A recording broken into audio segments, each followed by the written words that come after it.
Pablo Escobar was one of history's most fearsome drug lords. When the law finally caught up to this legendary cartel leader, he was worth more than $30 billion. But how did this mysterious drug baron spend his billions? Today we're looking at a day in the life of Pablo Escobar.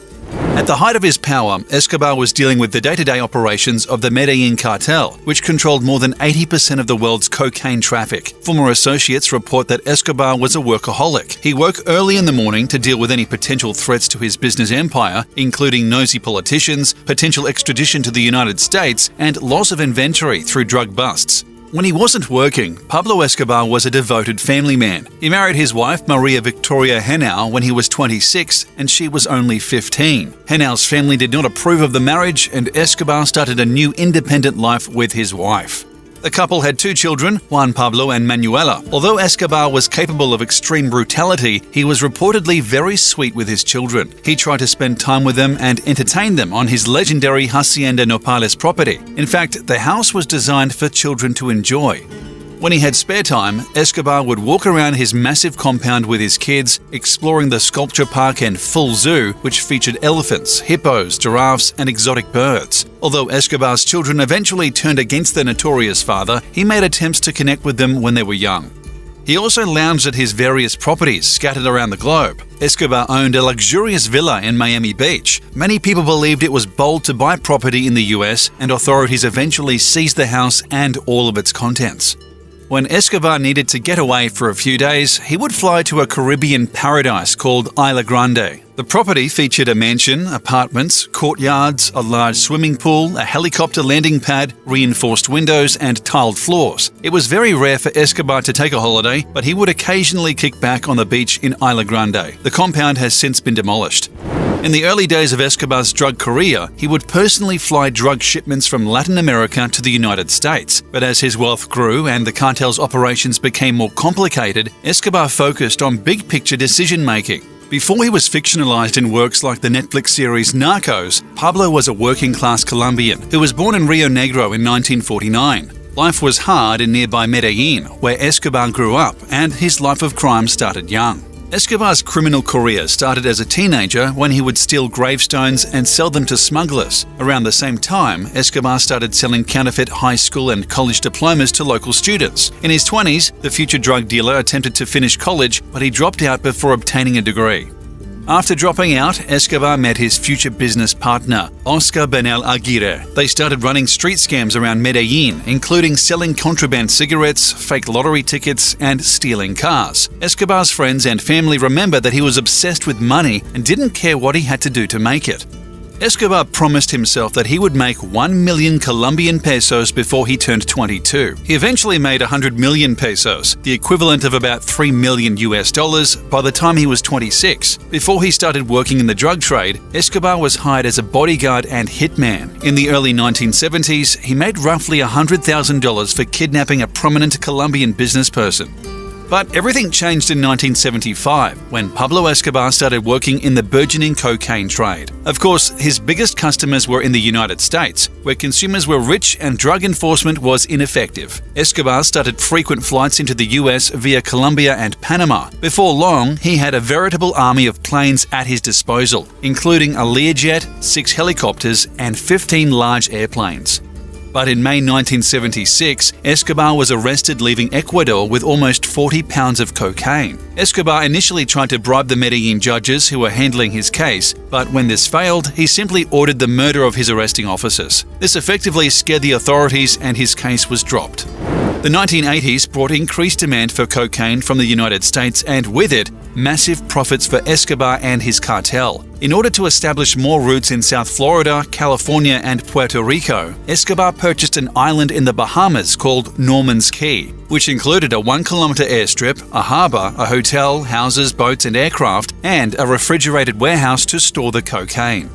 With his newfound riches, Escobar purchased an 8-square-mile plot of land in Colombia, where he set up his infamous Hacienda Nápoles. The luxury house he created contained a zoo, a lake, a sculpture garden, a private bull ring, and other diversions for his family and the cartel. Despite his controversial actions, Escobar was generally popular with the Colombian public. He tried to capitalize on this popularity and ran for the Chamber of Representatives in 1982. After winning his seat, Colombian authorities began to grow weary of his increasing power. The United States issued a warrant for Escobar's arrest. Colombia's Supreme Court began studying the legality of extraditing Escobar to the US. Before they reached a verdict, Escobar took matters into his own hands and ordered a militarized invasion of the Supreme Court building. More than half of the justices were killed and the rest were taken hostage. All papers related to cocaine smugglers were burned, and the militants used the hostages as collateral to shut down all possibility of extradition.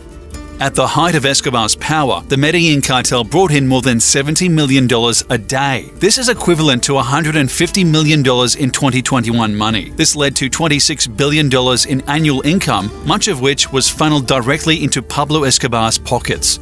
To put this in perspective, the cartel smuggled 15 tons of cocaine into the United States every day and spent $1,000 a week just on rubber bands to wrap around their stacks of cash. And Escobar was an extremely public figure. Everyone seemed to know he was behind the biggest drug operation on Earth. In 1989, Forbes listed him as one of the 227 billionaires and attributed his riches to cocaine. Escobar used his money to fund his local football club, Atlético Nacional, which won the most prestigious Latin American Cup the same year. When asked how he got away with his illegal business, Escobar replied, "The business is simple. You bribe someone here, you bribe someone there, and you pay a friendly banker to help you bring the money back." Although he was public enemy number one in the United States, Escobar worked hard to establish a Robin Hood image in his native Colombia. In addition to funding local sports teams, he built affordable housing and sponsored civic activities. His popularity helped him to evade authorities, as locals would often serve as unofficial lookouts. Escobar offered financial rewards to anyone who killed police officers, leading to more than 600 murdered officers and making Colombia the murder capital of the world.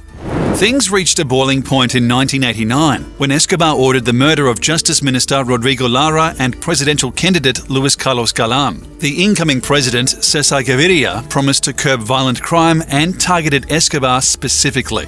Escobar recognized that he was in a difficult situation and negotiated a surrender to the authorities. In exchange, extradition to the United States was made illegal, and Escobar was allowed to kick back in his own luxurious private prison called La Catedral. Here, he had access to a soccer field, a bar, a jacuzzi, a waterfall, and unlimited visits from guests. Images of his palatial prison leaked to the media, and he was eventually ordered to enter a more conventional prison. However, Escobar escaped and was destined to spend the rest of his life running from the police. A strategic alliance was formed between the US government, Colombian government, right-wing militias, rival drug cartels, and a vigilante group called Las Pepes, which stands for People Persecuted by Pablo Escobar.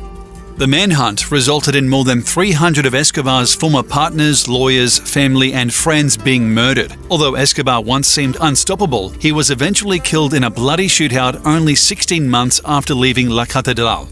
His death caused great celebration around the world and mourning in his native Medellin. More than 25,000 people attended his funeral. After his death, Escobar's children, including Juan Pablo Escobar, became vocal critics of their father's violence. They believed that hard drugs should be legalized and regulated rather than continuing the failed war on drugs. Escobar's beloved Hacienda Nopales was surrendered to the government, and it now serves as a family theme park.